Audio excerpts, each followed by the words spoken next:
Ella está parada frente a la puerta, con una foto vieja temblando en su mano izquierda y una partitura antigua en la derecha, mientras los golpes del otro lado resuenan como tambores de guerra. Su madre está de rodillas en el piso, llorando de una forma que nunca había visto, murmurando perdón, perdón, perdón. Y del otro lado de esa puerta de madera está alguien que vino por algo que su madre guardó durante décadas. Alguien que era un bebé en una foto guardada en una Biblia vieja. Alguien que supuestamente estaba muerto pero que ahora toca a la puerta pidiendo recuperar lo que es suyo.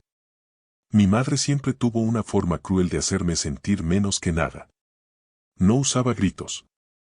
No usaba golpes. Usaba frases venenosas, dichas con la voz más suave y destructiva del mundo. Tú nunca debiste existir, me dijo esa tarde. Fuiste un error. Un tropiezo. Mi castigo. Y yo me tragaba esas palabras como si fueran pan envenenado, hasta que encontré esa foto escondida en su Biblia. Hasta que descubrí que su odio no era por mí, sino por el hijo que perdió antes de que yo naciera. El hijo cuya existencia ella enterró junto con la verdad que temía decirme. El sol del atardecer entraba por la ventana lateral, iluminando la pared amarillo pastel suave de su cuarto. El calor era denso, pegajoso, de esos que se te meten en la piel y no te sueltan. El aire se sentía pesado, cargado de algo que no podía nombrar pero que siempre estaba ahí cuando visitaba a mi madre. Era como entrar a un lugar donde el tiempo se había detenido en un momento de dolor y nunca logró seguir adelante. Mi madre estaba sentada en su cama angosta, con su Biblia vieja abierta sobre las piernas. Esa Biblia de pasta negra desgastada, con páginas amarillentas y bordes deshilachados que ella leía todas las tardes desde que tengo memoria. Entré despacio, con una bolsa de papel en la mano que contenía sus medicinas. Mamá, traje tu medicina, dije con voz suave, intentando no molestarla. Ella levantó la vista lentamente. Su mirada estaba vacía. Dura. Fría como siempre había sido cuando me miraba. Como si yo fuera un recordatorio de algo terrible que prefería olvidar. Déjala ahí, respondió secamente, señalando la mesita de noche con un gesto brusco de la mano. Respiré hondo, intentando mantener la calma. ¿Quieres que prepare té?, pregunté, sabiendo que probablemente me rechazaría pero intentándolo de todas formas. Porque eso era lo que siempre hacía. Intentar. Esperar. Rogar por una migaja de afecto que nunca llegaba. Ella cerró la Biblia despacio, con ese gesto calculado que siempre venía antes de algo doloroso. Como cuando aprietas el gatillo de una pistola, despacio, sabiendo que la bala va a salir pero disfrutando el momento previo al impacto. ¿Por qué sigues viniendo?, preguntó con voz cansada, como si mi presencia fuera una molestia insoportable. Si tú nunca debiste existir. Las palabras me cortaron la piel. Literalmente sentí algo quebrarse dentro de mí, como si un cristal se hiciera añicos en mi pecho. ¿Qué dijiste?, logré preguntar, aunque mi voz salió temblando. Ella suspiró con fastidio, como si le cansara tener que explicar algo tan obvio. Que fuiste un error. Un tropiezo en mi vida. Algo que nunca debió pasar. Yo no quería una hija. Mucho menos a ti. Mis manos comenzaron a temblar. La bolsa con las medicinas casi se me cae. Mamá, por favor, susurré, sintiendo como las lágrimas empezaban a picar en mis ojos. Por favor que, río con desprecio, con esa risa fría que no tenía ni una pizca de alegría. Que te diga una mentira. Que eres especial. No lo eres. Fuiste la ruina de mi juventud, la señal de mis pecados, mi castigo. Mi estómago se revolvió. Sentí náuseas. Yo nunca te hice daño, logré decir, aunque mi voz apenas era un susurro. Ella golpeó la cama con la palma abierta. El sonido resonó en ese cuarto pequeño como un trueno. Tú me arrebataste todo, gritó, y era la primera vez en años que levantaba la voz conmigo. Y todavía tienes el descaro de venir aquí como si te necesitara. Mi pecho se trabó. El aire no entraba. Si quieres que me vaya, dije con voz quebrada, me voy. Haz lo único útil que has hecho en tu vida, respondió con frialdad absoluta. Desaparecer. Di un paso hacia atrás. Las lágrimas ardían pero no las dejé caer. No frente a ella. No le daría esa satisfacción. Mi garganta estaba cerrada, como si alguien me estuviera estrangulando desde adentro. Y entonces algo extraño ocurrió. Cuando ella volvió a levantar la Biblia para acomodarla sobre la mesa de noche, una foto cayó. Una foto doblada en 4, que debió estar escondida entre las páginas centrales. Flotó por el aire lentamente, como una hoja en otoño, hasta tocar el piso de mosaico viejo. Ella intentó recogerla. Con desesperación. Con un pánico en los ojos que nunca le había visto. No, gritó, estirando la mano hacia la foto. Pero ya era tarde. Yo fui más rápida. Me agaché y la tomé antes de que ella pudiera alcanzarla. Era antigua. Muy antigua. En blanco y negro, con ese tono sepia que tienen las fotos de décadas atrás. Estaba arrugada, con bordes cortados como si alguien hubiera intentado destruirla pero no había podido completar el acto. La abrí lentamente, desdoblando cada sección con cuidado.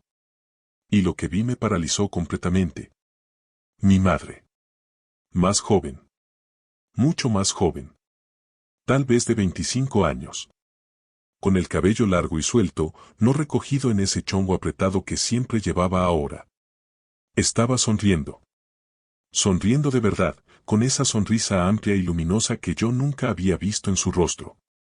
Y en sus brazos sostenía a un bebé. Un bebé envuelto en una manta blanca, con una carita pequeña apenas visible. Un bebé que definitivamente no era yo. Tragué saliva, sintiendo como mi corazón latía tan fuerte que podía escucharlo en mis oídos. ¿Quién es este niño?, pregunté, levantando la vista hacia ella. Mi madre retrocedió hasta que su espalda tocó la pared. Su rostro perdió todo el color. Se puso pálida como un fantasma. Su respiración se volvió temblorosa, entrecortada, como si acabara de correr una maratón. Dámela, susurró con voz apenas audible. No hasta que me digas la verdad, respondí, sintiendo como algo dentro de mí se endurecía. Ya no era la niña que rogaba por migajas de amor. Ya no era la mujer que aceptaba insultos sin decir nada. Ella se llevó una mano al pecho, como si le doliera respirar. Sus ojos se llenaron de terror. Una expresión que jamás le había visto. Siempre había sido una mujer fuerte, dura, inquebrantable. Pero ahora parecía frágil, como si estuviera a punto de romperse. No hables de él, murmuró, casi sin voz. ¿De quién?, insistí, apretando la foto entre mis dedos. Ella cerró los ojos y una lágrima rodó por su mejilla. De mi hijo. Sentí como el mundo se derrumbaba a mi alrededor. El piso se movió bajo mis pies.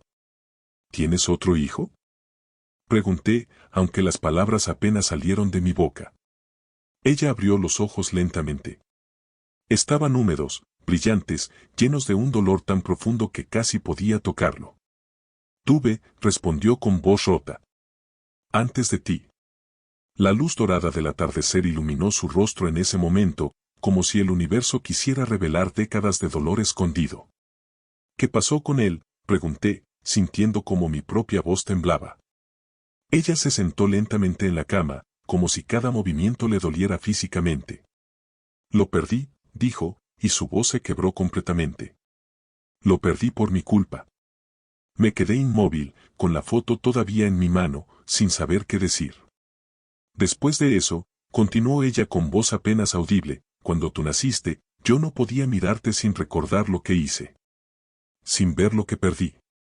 Sin sentir que Dios me castigaba con tu existencia. Las lágrimas comenzaron a rodar por mi rostro sin que pudiera detenerlas. ¿Por eso me odias?, pregunté, con la voz quebrada. Ella apretó los labios, luchando por contener sus propias lágrimas. No te odio, susurró finalmente. Me odio a mí. Pero era más fácil culparte. Más fácil tirarte mi culpa encima. Mi pecho dolió. Ardió como si alguien me hubiera clavado un cuchillo y lo estuviera retorciendo. Mamá, pregunté con voz temblorosa, ¿por qué escondiste esta foto? Ella tembló visiblemente. Miró hacia la puerta, como si esperara que alguien entrara en cualquier momento. Luego me miró a mí, y en sus ojos vi miedo genuino. Porque él, comenzó a decir, con la voz entrecortada, él podría volver. Tragué saliva con dificultad. ¿Quién es él? Ella negó con la cabeza violentamente. No puedo decirlo. Él sabe que aún tienes algo suyo. Algo que jamás debió quedar conmigo. Abrí los ojos sorprendida. ¿Qué cosa? Ella señaló la Biblia con mano temblorosa. Ahí, murmuró. Dentro. Tomé la Biblia con cuidado y la abrí. Entre las páginas centrales, marcando el Evangelio de Juan, había otro papel. Una partitura. Antigua, escrita a mano con tinta negra desvanecida. Notas musicales dibujadas con precisión en un pentagrama amarillento. Y en la esquina superior derecha, una inicial escrita con letra elegante. Una sola letra. E. Mi madre comenzó a llorar. Un llanto silencioso, con lágrimas que caían sin sonido. Era raro verla así. Nunca la había visto llorar. Nunca había mostrado emoción más allá de la frialdad y el desprecio. Él era músico, dijo con voz quebrada. Un músico brillante. Un hombre que me prometió el cielo y me dejó en el infierno. Miré la partitura, sintiendo como mi corazón latía cada vez más rápido. ¿Él es el padre de tu hijo?, pregunté. Ella bajó la cabeza, cubriéndose el rostro con las manos. Sí, susurró. ¿Y por qué volvería?, pregunté, aunque algo en mí ya sabía que la respuesta cambiaría todo. Ella sacudió la cabeza con miedo verdadero en sus ojos. Porque quiere recuperar lo que perdió. Algo que yo me llevé sin permiso. Antes de que pudiera preguntar qué quería decir, lo escuchamos. 3 golpes contundentes sacudieron la puerta principal. Tan fuertes que hicieron vibrar las paredes de esa casa vieja. Mi madre se puso blanca como la cal. Yo también sentí como la sangre se me iba del rostro. Golpe. Golpe. Golpe. El sonido resonaba en toda la casa, urgente, insistente, inevitable. Una voz masculina, grave, firme, devastadora, dijo desde el otro lado, ábranme. Vine por la partitura y por lo que es mío. Mi piel se erizó completamente. Cada vello de mi cuerpo se puso de punta. Mi corazón latió tan fuerte que dolía físicamente. Mi madre susurró con terror absoluto, no puede ser él. Después de tantos años. Se acercó a la puerta con pasos temblorosos, llorando. Yo me quedé atrás, sosteniendo la foto y la partitura con manos que no podía controlar. Los golpes se volvieron más fuertes, más desesperados. Mi madre cayó de rodillas frente a la puerta. Perdóname, susurró mirándome por primera vez con algo que parecía amor genuino. Perdóname, hija, por no decirte la verdad. Yo no pensé. Solo actué. Puse mi mano en la manija de la puerta. La giré lentamente. Abrí. Y el rostro del hombre del otro lado era el mismo bebé de la foto. Más viejo. Vivo. Intacto. Mi supuesto hermano. Y detrás de él, una sombra se movía. Una presencia mayor. Mucho mayor. Y era por esa presencia que él había vuelto. Retrocedamos en el tiempo. 45 años atrás. A un pueblo pequeño en las afueras de Oaxaca, donde las calles empedradas subían y bajaban entre casas de adobe pintadas de colores brillantes y el olor a mole y chocolate llenaba el aire todas las tardes. Ahí vivía una joven llamada Socorro. Tenía 20 años, ojos oscuros enormes, y un talento natural para bordar que había heredado de su abuela. Socorro trabajaba en el taller de bordados de su familia, creando rebozos y vestidos con diseños intrincados de flores y pájaros que se vendían en el mercado todos los sábados. Era una muchacha callada, obediente, que iba a misa todos los domingos y ayudaba a su madre en la cocina preparando pozole y tamales para las fiestas del pueblo. Su vida era simple, predecible, segura. Hasta que llegó Ernesto. Ernesto llegó al pueblo un día de octubre, cuando las jacarandas estaban en flor y el aire olía a tierra mojada después de la lluvia. Venía de la Ciudad de México, decía, buscando inspiración para componer música. Era pianista y compositor, con manos largas y dedos delgados que se movían en el aire como si estuviera tocando teclas invisibles.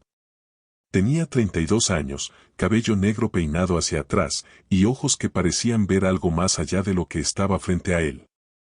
Algo etéreo, inalcanzable. Socorro lo conoció en la plaza principal, donde él se había sentado bajo un laurel a escribir en un cuaderno de partituras. Ella pasaba con una canasta de pan dulce que había comprado en la panadería, y él levantó la vista justo cuando ella pasaba. Sus miradas se cruzaron. Y algo cambió en el aire. Ernesto comenzó a buscarla. La esperaba en la plaza, en el mercado, en las afueras de la iglesia después de misa. Le hablaba sobre música, sobre la belleza que veía en el mundo, sobre cómo cada sonido tenía un significado oculto. Socorro lo escuchaba fascinada, porque nadie le había hablado nunca de esa manera. Nadie había visto el mundo con esos ojos llenos de poesía y misterio. Los padres de Socorro no aprobaban. Es un fuereño, decía su padre con desconfianza. No sabemos nada de él. No es de aquí. Pero Socorro, que había pasado toda su vida siendo la hija obediente, la muchacha correcta, por primera vez no escuchó. Por primera vez siguió lo que su corazón le decía, aunque su mente le advirtiera del peligro. Ernesto le enseñó a ver el mundo diferente. Le mostró cómo la música estaba en todo, en el sonido de la lluvia en el techo de tejas, en el canto de los pájaros al amanecer, en el murmullo del río que pasaba por las afueras del pueblo. Una tarde, Ernesto la llevó a un lugar secreto. Era una capilla abandonada en la cima de un cerro, rodeada de árboles de bugambilias moradas. Adentro había un piano viejo, desafinado, cubierto de polvo. Ernesto se sentó frente a él y comenzó a tocar. Las notas llenaron ese espacio vacío, rebotando en las paredes de piedra, creando una atmósfera casi mágica. Socorro se sentó a su lado, con lágrimas corriendo por sus mejillas sin saber por qué. La música era lo más hermoso que había escuchado en su vida. Cuando Ernesto terminó de tocar, se volvió hacia ella. Te amo, Socorro, dijo con voz suave pero firme. Y quiero que seas mía. Para siempre. Socorro sintió cómo su corazón se expandía en su pecho. También te amo, susurró. Y en esa capilla abandonada, bajo la luz filtrada de las ventanas rotas, se entregaron el uno al otro. Fue apasionado, tierno, prohibido. Y cambió todo para siempre. 2 meses después, Socorro descubrió que estaba embarazada.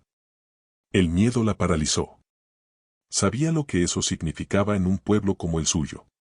Vergüenza. Deshonra. Rechazo. Buscó a Ernesto desesperadamente, pero él había desaparecido. La casa donde se hospedaba estaba vacía. El dueño le dijo que Ernesto se había ido una noche, sin avisar, dejando solo una nota que decía, tengo que volver a la ciudad. No me busques. Socorro se derrumbó. Lloró durante días, encerrada en su cuarto, sin comer, sin dormir. Finalmente, tuvo que decirle a sus padres. La reacción fue peor de lo que había imaginado. Su padre la abofeteó con tanta fuerza que la tiró al suelo. Deshonraste a esta familia, gritó. Su madre lloraba, cubriéndose el rostro con el rebozo. ¿Cómo pudiste, mija? ¿Cómo pudiste hacernos esto? Socorro sollozaba en el piso. Lo siento, repetía una y otra vez. Lo siento tanto.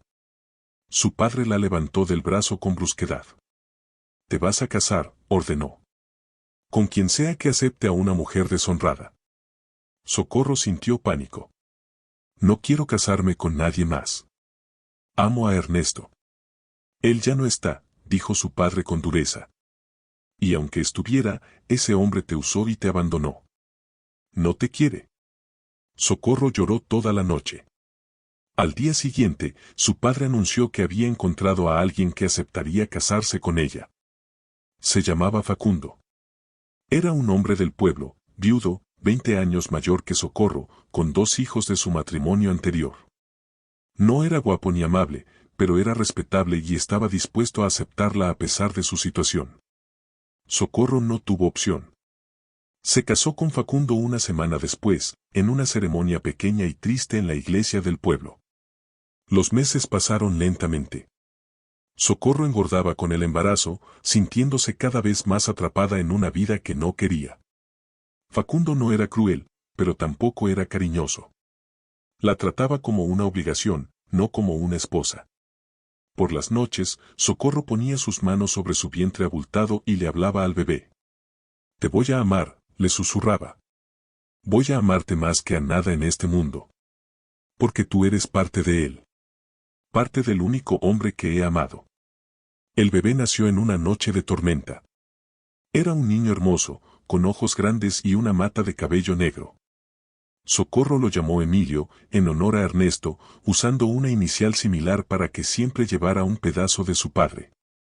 Los primeros meses fueron los más felices de la vida de Socorro. A pesar de todo, a pesar del matrimonio sin amor y la vida que no había elegido, tenía a Emilio. Y Emilio era perfecto. Pero Facundo comenzó a sospechar. El bebé no se parecía a él en nada. Tenía rasgos delicados, finos, que claramente venían de otro lado. Una noche, después de beber pulque en la cantina, Facundo llegó a casa enfurecido. «Ese niño no es mío», gritó. Socorro intentó calmarlo. «Por favor, Facundo. No hagas esto». Pero él no escuchó. Tomó al bebé de la cuna con brusquedad. Emilio comenzó a llorar. «Dámelo», gritó Socorro, intentando quitárselo. Facundo la empujó. Ella cayó al piso.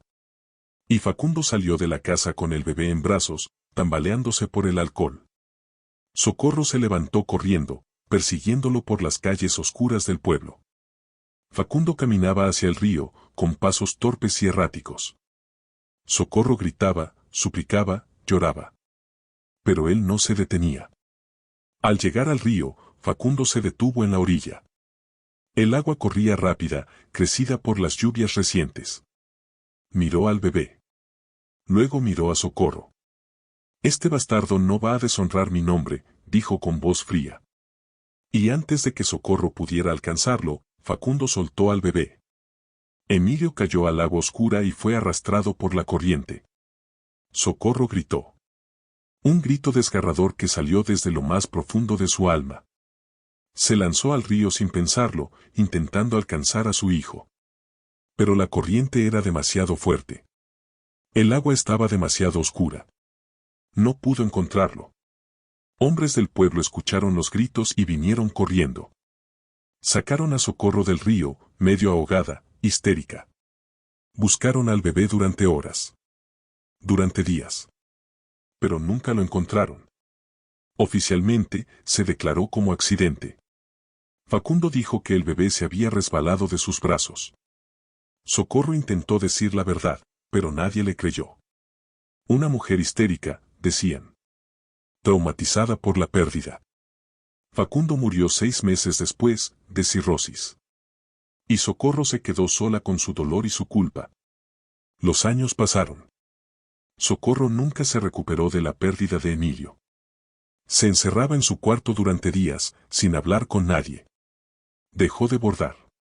Dejó de ir a la iglesia. Se convirtió en una sombra de lo que había sido. Hasta que un día, 10 años después de la muerte de Emilio, conoció a un hombre en el mercado. Era un comerciante que pasaba por el pueblo vendiendo telas. Se llamaba Martín. Era amable, paciente, y veía algo en Socorro que otros no veían. La cortejó durante meses.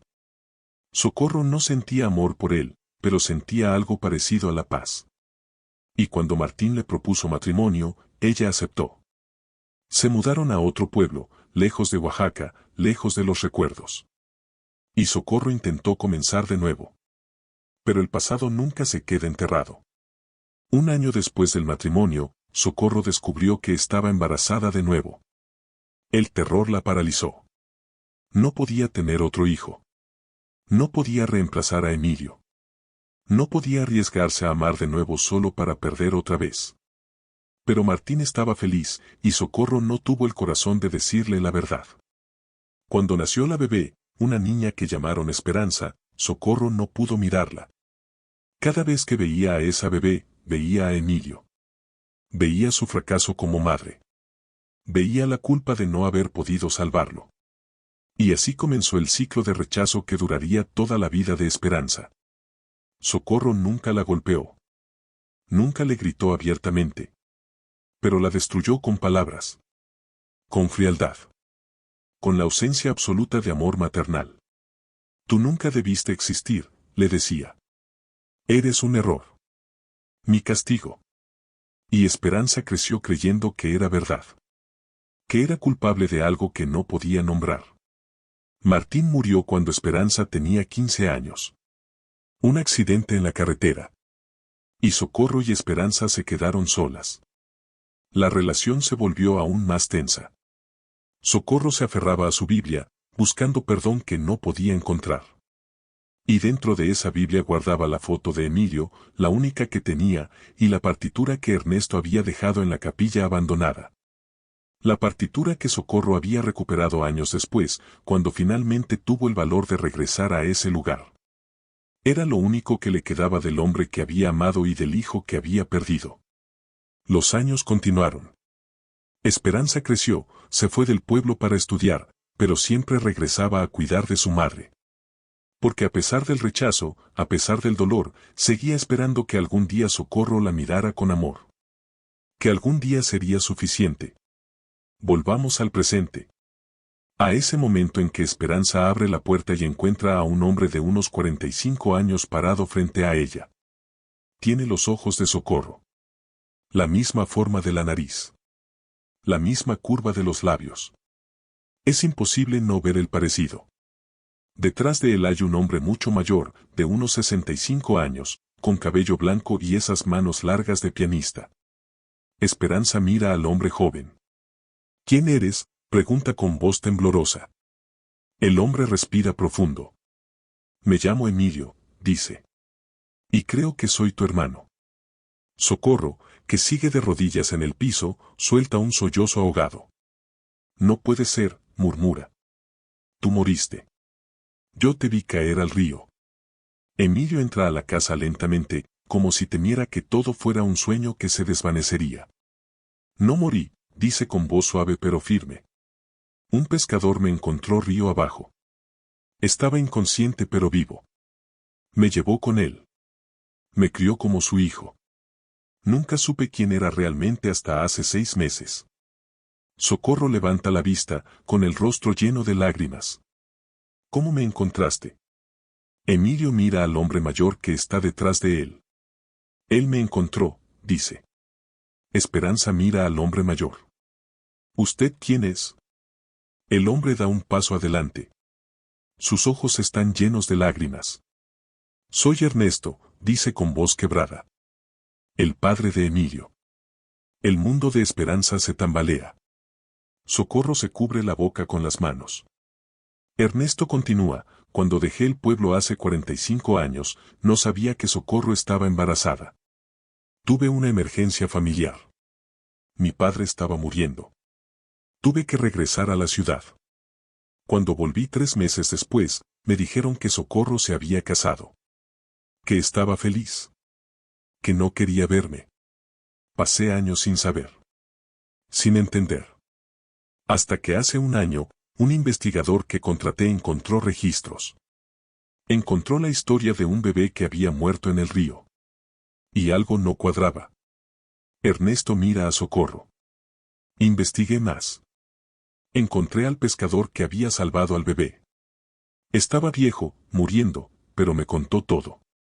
Me dijo que había criado al niño como suyo, que le había dado una buena vida. Y me dio una dirección. Socorro solloza sin control. Emilio da un paso hacia su madre. Mamá, dice con voz suave. Socorro lo mira. Por primera vez en 45 años, ve a su hijo. Vivo. Real. Ya no es el bebé que perdió. Es un hombre adulto, con su propia vida, su propia historia. No puede ser real, susurra Socorro. Eres un fantasma. Soy real, responde Emilio. Y vengo a decirte que te perdono. Socorro se quiebra completamente. Cae al piso llorando de una manera que parece interminable. Emilio se arrodilla junto a ella y la abraza. Socorro se aferra a él como si fuera lo único real en el mundo. Lo siento, repite una y otra vez. Lo siento tanto.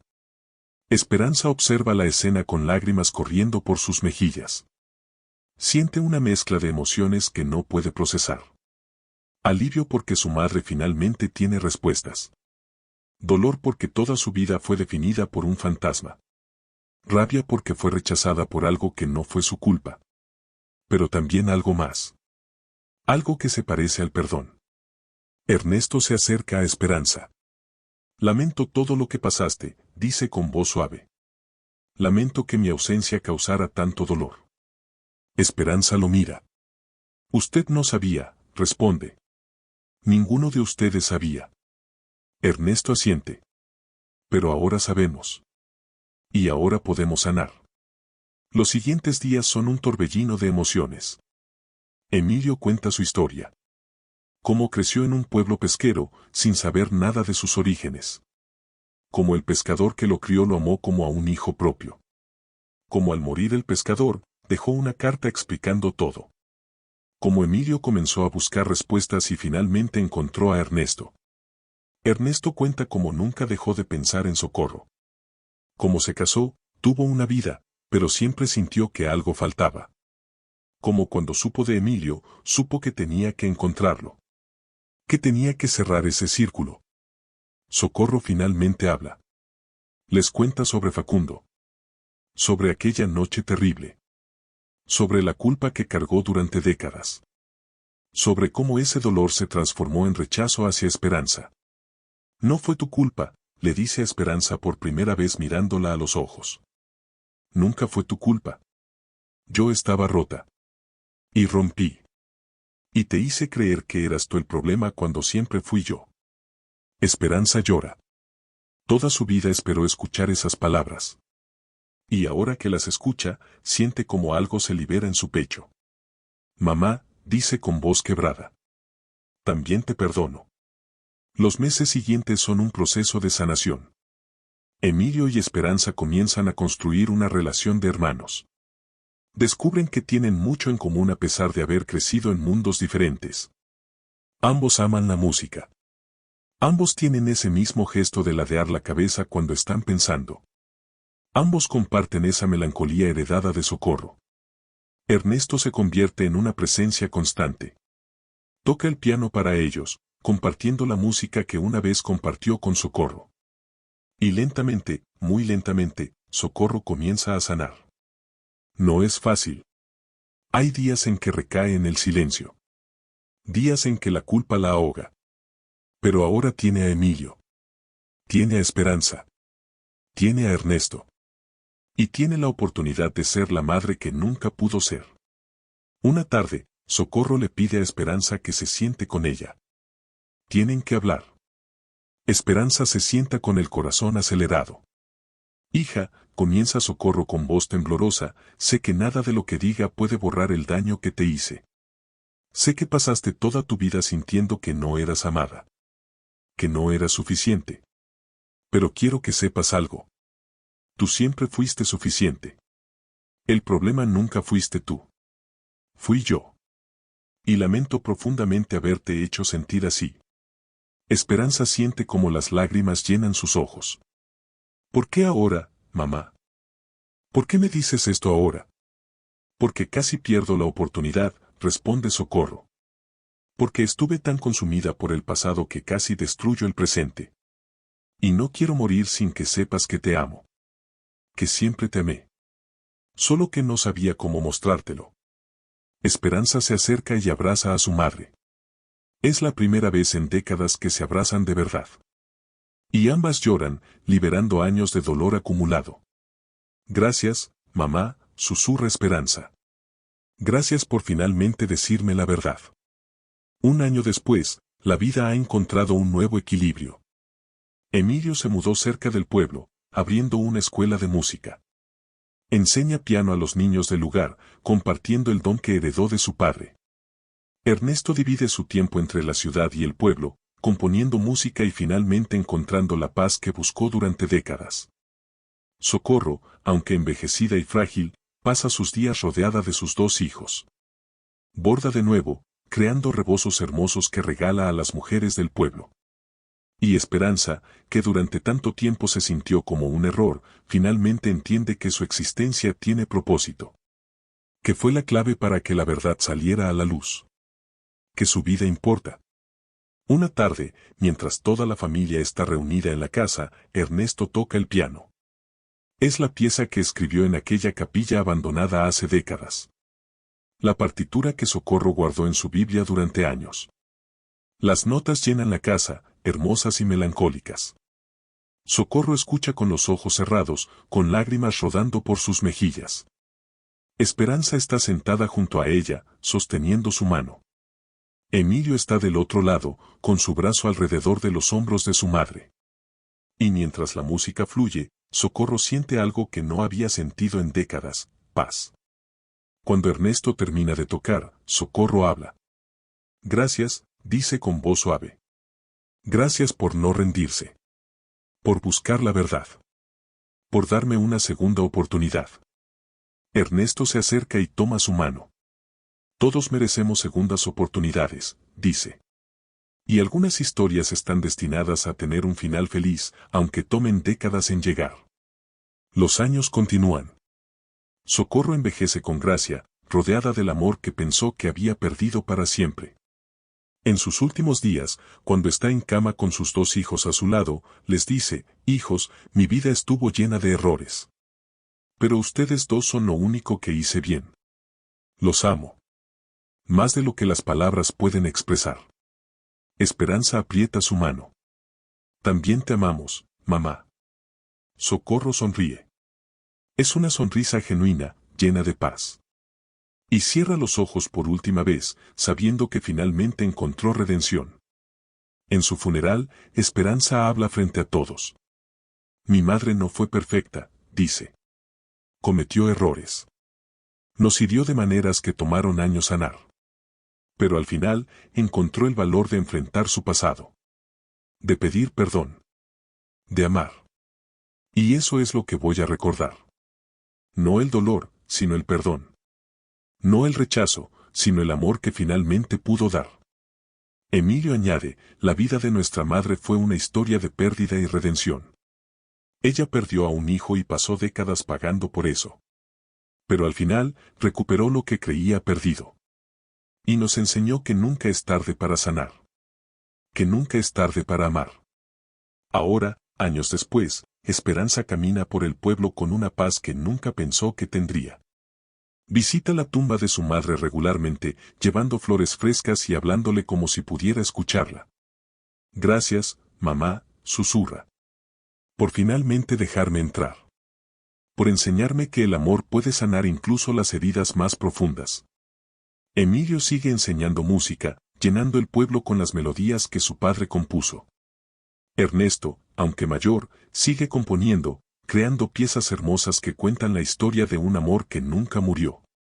Y Esperanza, que pasó toda su vida sintiendo que no debió existir, finalmente entiende que su existencia fue necesaria. Que fue el puente entre el pasado y el futuro.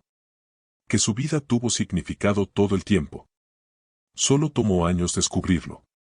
Mientras el sol se pone sobre el pueblo, pintando el cielo de naranjas y rosas, Esperanza respira profundo. Ya no carga el peso de las palabras de su madre. Ya no se define por el rechazo que recibió.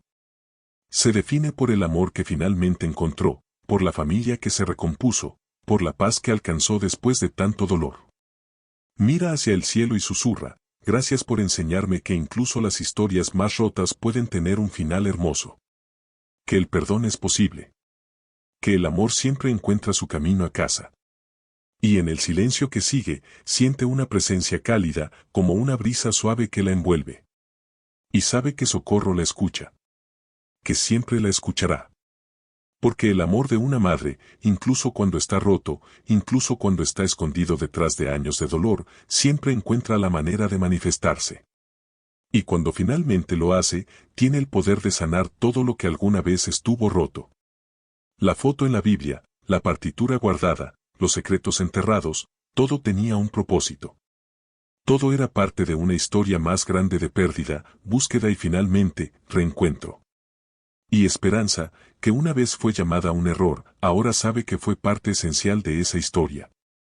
Que su existencia permitió que la verdad saliera a la luz. Que fue amada todo el tiempo, solo que su madre no sabía cómo mostrarlo. Si esta historia tocó tu corazón, si sentiste cada palabra, cada lágrima, cada momento de sanación, te invito a que te suscribas al canal Historias para distraerte. Aquí encontrarás nuevas historias todos los días, historias que te harán reflexionar sobre el perdón, el amor y la capacidad del corazón humano para sanar incluso las heridas más profundas. Dale like, comparte esta historia con alguien que necesite recordar que nunca es tarde para perdonar, para amar, para comenzar de nuevo. Recuerda que cada persona carga su propia historia de dolor y a veces, lo único que necesitamos es la verdad para poder sanar. Nos vemos mañana con una nueva historia. Hasta entonces, abraza a quienes amas y recuerda que mereces ser amado tal como eres.